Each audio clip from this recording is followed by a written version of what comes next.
चा कार्यकाळ 13 मे रोजी संपणार असल्यानं राज्यात सध्या नव्या राजकीय तर्कवितर्क आणि वादाला उधाण आलं। सध्याच्या संख्याबळानुसार मवियाला केवळ एकच जागा मिळणार असल्याचं दिसतंय, तर ठाकरे सेना उद्धव ठाकरेंच्या नावासाठी कमालीची आग्रही आहे। ठाकरे सेनेची हीच घालमेल ओळखत शिवसेनेनं जोरदार निशाणा साधला। उद्धव ठाकरेंनी दिल्लीच्या पुढे टाहो फोडण्यापेक्षा एकदा एकनाथ शिंदेंना फोन करावा, ते तुमच्या मागे सगळं सोडून उभे राहतील असा खोचक सल्ला नरेश म्हस्केंनी दिला। मे 2026 मध्ये विधान परिषदेच्या 9 जागा रिक्त होत आहेत।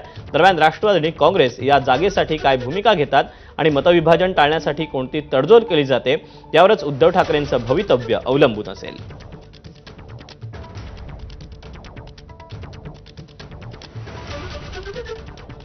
मला असं वाटतं सगळ्यांना की उद्धवजींनी या राज्याचं नेतृत्व केलेलं आहे, उत्तम प्रकारे नेतृत्व केलं आहे, संकट काळात नेतृत्व केलं आहे।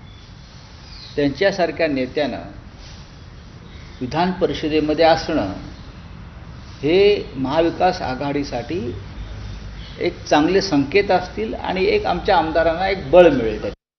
त्या पद्धतीनं शरद पवार साहेबांच्या राज्यसभेसाठी संजय राऊतांनी बॅटिंग केली, जोर लावला, तशा पद्धतीनं उद्धवजींच्या बाबतीत संजय राऊत करताना दिसत नाही। कारण त्यांना माहिती आहे की काँग्रेस उद्धवजी ठाकरे यांना विधान परिषदेची उमेदवारी देणार नाही। आता उद्धवजींना विधान परिषदेची उमेदवारी मिळवायची असेल तर पुन्हा एकदा सोनिया गांधींच्या समोर जाऊन गुडघे टेकावे लागतील, राहुल गांधींसमोर जाऊन गुडघे टेकावे लागतील।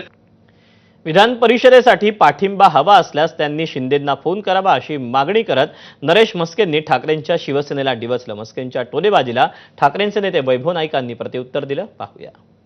आपण काँग्रेसचे गुलाम झालेले आहात, बाळासाहेबांचा विचार आपण सोडलेला आहे आणि या गुलामगिरीमधून उद्धव बाळासाहेब ठाकरे आणि मंडळींना आपण संपवलेलं आहे। आपल्या कृतीमुळे ते संपलेले आहेत। आपल्या कृतीमुळे त्यांच्यावरती ही आज परिस्थिती आलेली आहे की त्याला विधान परिषद मला घर देता का घर, जे आपण नटसम्राट का एकच पहिला कशा नटसम्राटमध्ये आहे ना, मला घर देता का घर, अशी परिस्थिती आज उद्धव ठाकरेंवरती आलेली आहे। मला विधान परिषदेवर आमदार करता का, मला विधान परिषदेवर आमदार करता का, अशी विनवणी करण्याची वेळ केवळ संजय राऊत या माणसामुळे उद्धव ठाकरे यांच्यावर आलेली आहे। विधान परिषदेमध्ये संख्याबळ असेल, त्या संदर्भात निर्णय काय महाविकास आघाडीचा होईल आणि त्यानंतर कोणाला विधान परिषद करायचं काय हा त्यावेळेचा निर्णय आहे।